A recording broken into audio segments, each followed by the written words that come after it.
Hello, thank you for coming. First of all, I would like to thank Hoju Lee for organizing this geometric analysis festival, and I also like to thank Wei Bosu for organizing a special session on the Lagrangian mean-quarter flow. What I'm going to talk about this time is the problem of characterizing the Clifford torus as an embedded Lagrangian self-shrinker. As far as I know, this problem is still open. And I think about this problem whenever I have some extra time. Since it is an interesting problem, I think it would be good to talk about it together in this opportunity. I will also introduce my classification results assuming reflection symmetry, but I will focus more on introducing the problem. Then let's start with the definitions. Let F be an isometric immersion into the Euclidean space. Then it is called the mean-quarter flow self-shrinker if the mean-quarter vector h equals the minus of the normal part of the position vector. The name self-shrinker comes from the fact that it becomes a homothetically shrinking solution to the mean-quarter flow.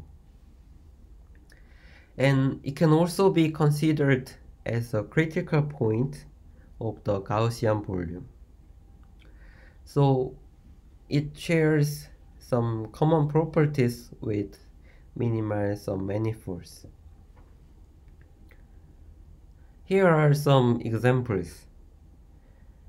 The round sphere and the cylinders, and also the minimal submanifold sigma k in Sn becomes a self-shrinker in the Euclidean space Rn plus 1.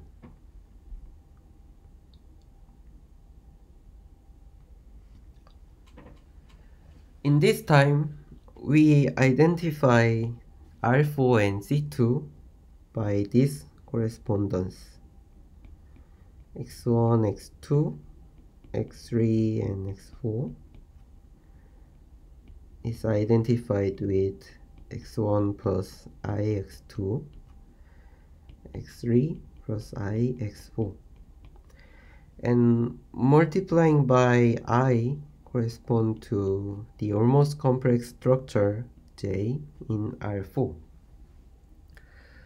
So now an immersion F is called Lagrangian if the almost complex structure J gives a bundle isomorphism J from the tangent bundle to the normal bundle.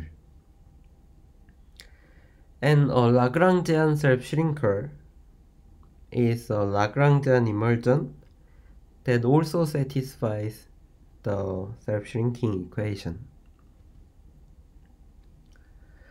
Lagrangian self-shrinker received a lot of attention because of the fact that mean-quarter flow preserves the Lagrangian condition. But even if you don't think about the flow, it is interesting in itself. First of all, the Lagrangian condition implies that the Gauss image from M2 to S2 cross S2, which is diffeomorphic to the Grassmannian of two planes in R4, that the Lagrangian condition implies that the Gauss image is limited to S1 cross S2. And as I mentioned before, a self-shrinker is a critical point, the Gaussian volume.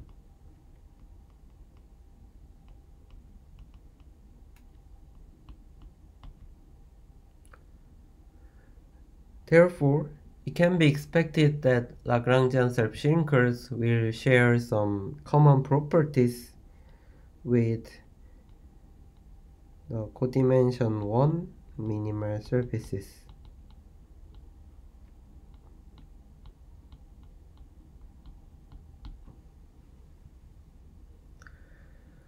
Considering a Lagrangian self-shrinker, one of the most interesting facts is that there are no Lagrangian self-shrinking spheres. It was first observed by Smojic, and later Tomma proved this fact for branched case. To prove this, we recall the definition of the Lagrangian angle. So let E1 and E2 be an oriented orthonormal frame and consider them as vectors in C2. We denote them as E1C and E2C. Then by the Lagrangian condition, the value of the determinant of these two vectors equals e to the I theta for some locally defined function theta. We call the theta as the Lagrangian angle. Using the Lagrangian angle, the Minkowski vector can be given by J gradient theta. So for Lagrangian self-shrinkers, we have J gradient theta is minus F perf, and therefore gradient theta is J F perp. By taking divergence on both sides, we get the following elliptic equation. This elliptic equation implies many things. First, consider there is a Lagrangian self-shrinking sphere. Then now the Lagrangian angle is a globally well-defined function on the sphere, and by the maximum principle, theta should be the constant. Then we have the Minkowski vector is 0. However, there is no minimal surface without boundary in the Euclidean space, so we can conclude that there is no Lagrangian self-shrinking sphere. And now for Lagrangian self-shrinking torus, we can compute the index of the vector field gradient theta. Then by the Poincaré-Hopf index theorem, one can conclude that there is no critical point. In other words, the gradient theta cannot be 0. And by using this result, we can observe that the Lagrangian self-shrinking torus is foliated by e to the I theta level sets.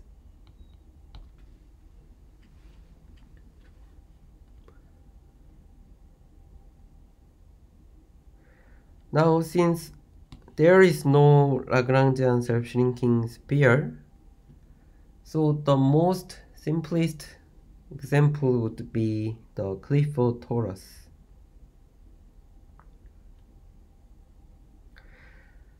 And our question is that, is the Clifford torus unique as a closed embedded Lagrangian self-shrinker in C2.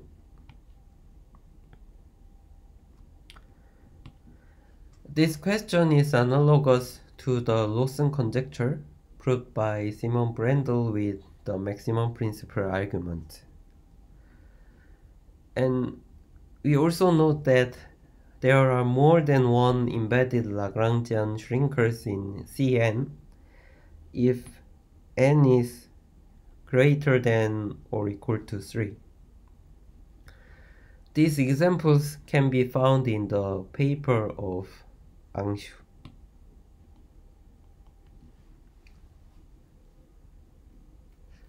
Personally, I believe that the answer to this question is true, so in the remaining part, I will introduce some supporting facts and some related results on the Clifford torus.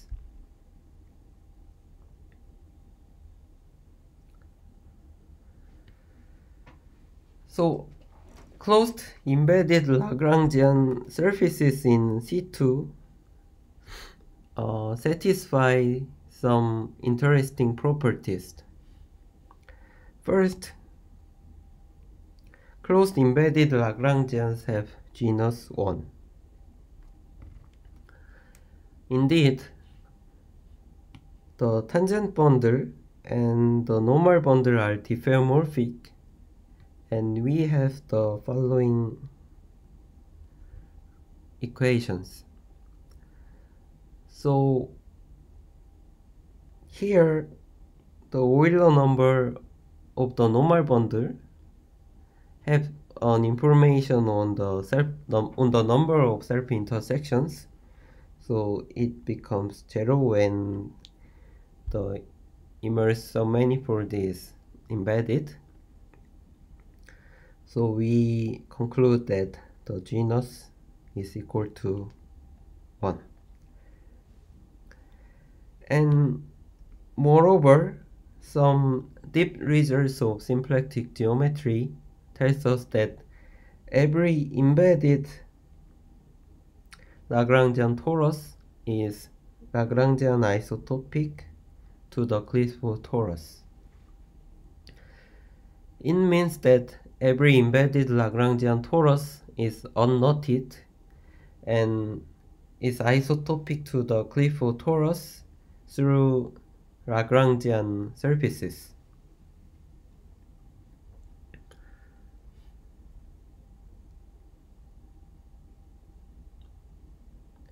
Now I will talk about some examples of Lagrangian self-shrinking tori.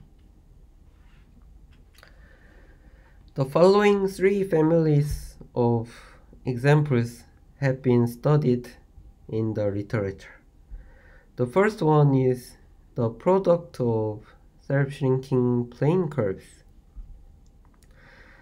Since self-shrinking plane curves are completely classified by Albrecht and Langer, so self-shrinking plane curves is also called Albrecht-Langer curves. And for example, the circle is self-shrinking plane curve, and other Albrecht-Langer curves look like flowers. And note that at the critical point of its curvature, like here, they have reflection symmetry.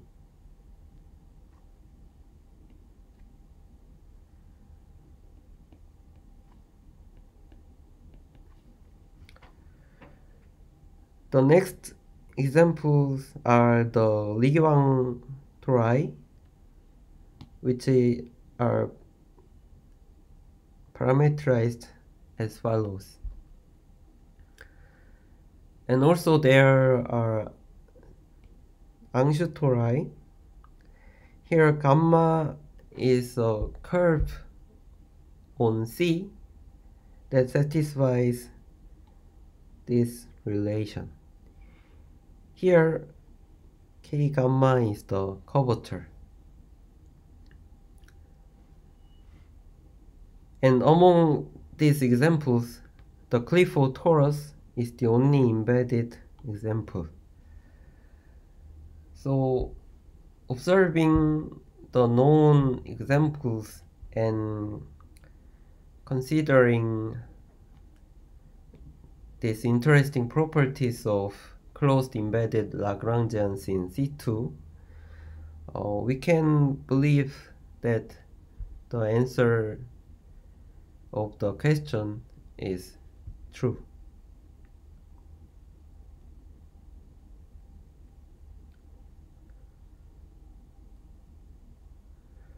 Since the Clifford torus is one of the most simplest examples of Lagrangian self-shrinkers, so the Clifford torus has been characterized in many ways as Lagrangian self-shrinkers. Most results assumed the condition on curvature terms as follows. First, Castro and Lerma proved that if a compact Lagrangian self-shrinker satisfies either these conditions on the norm of the Minkowski vector, then it is the Clifford torus. They also proved that a compact Lagrangian self-shrinker without change of sign on the Gauss curvature and with this inequality on the norm of the second fundamental form, then it is the Clifford torus. Later, Lee and Wang extended the second result into two ways. First, they showed that the Clifford torus is the unique compact Lagrangian self-shrinker with this inequality. And also, they proved that the compact Lagrangian self-shrinker has no sign change on the Gauss curvature, then they should be flat. And they proved that it is one of the products of Average-Langer curves.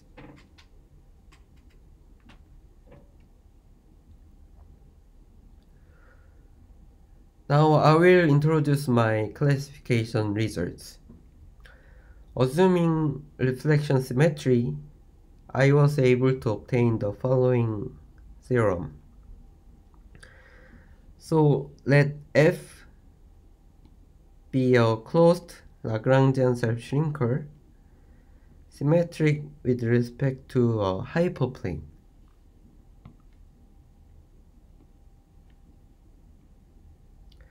Then it is given by the product of two self-shrinking plane curves. And since the circle is the only embedded self-shrinking plane curve, so the Clifford torus can be characterized as a closed embedded Lagrangian self-shrinker symmetric with respect to a hyperplane.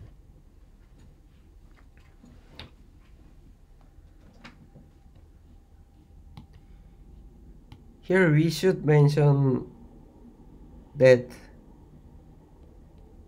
this reflection symmetry condition was motivated by the result of Antonio Ross. He proved that the Clifford torus is the only embedded minimal surface in S3 that is symmetric with respect to 4 orthogonal hyperplanes.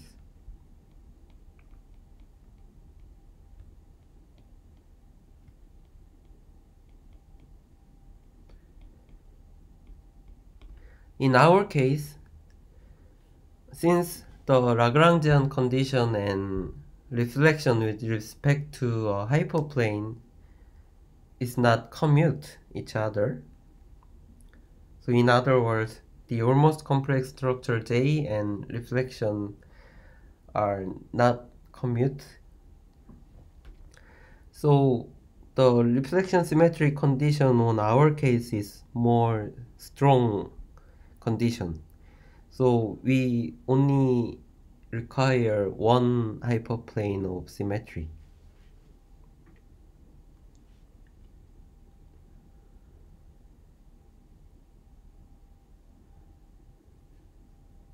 Now here is the sketch of the proof. First, suppose that the immersion is given by a comma b for some complex valued functions a and b. Then take the local isothermal coordinates x and y. Then we can obtain the following three statements.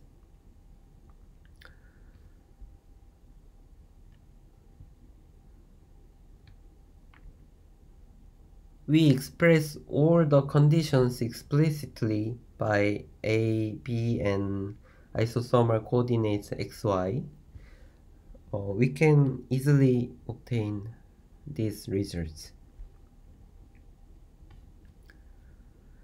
By using this and observing some integral curves of appropriate vector fields on M, we can prove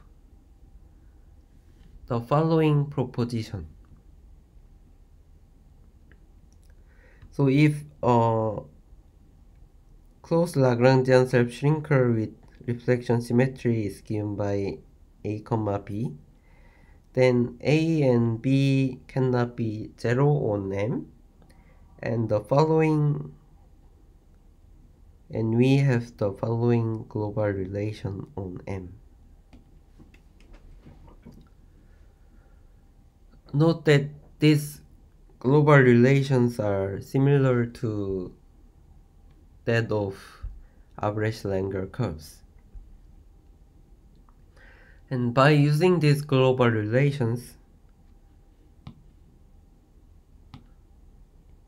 we can prove that M is flat. Then by the result of Lee and Wang,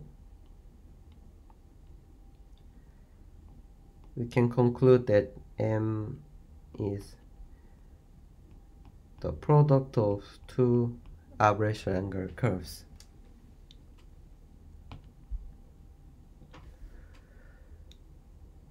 So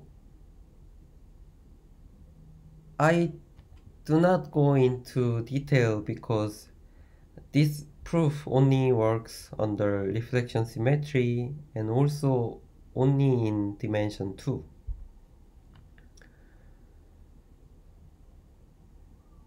So now I will talk about final remarks.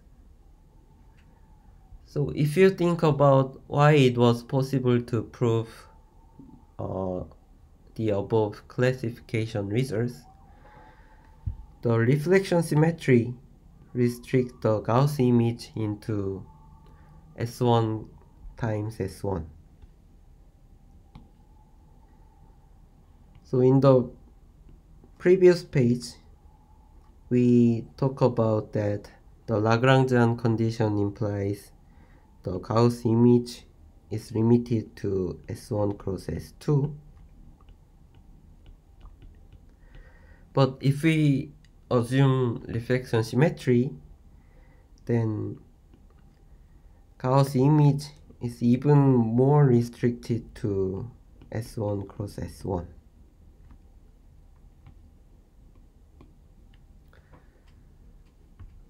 So I think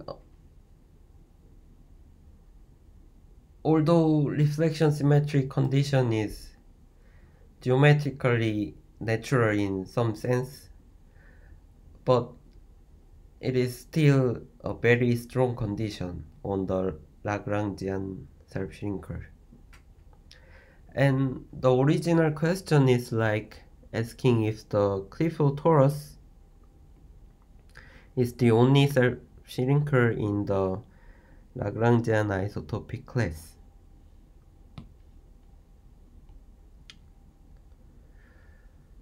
So I think it is necessary to study more about the Lagrangian isotopic class of the Clifford torus to answer the question. Okay, this is the end of my talk, and thank you very much for listening. I hope to see you soon in a Q&A session. Thank you.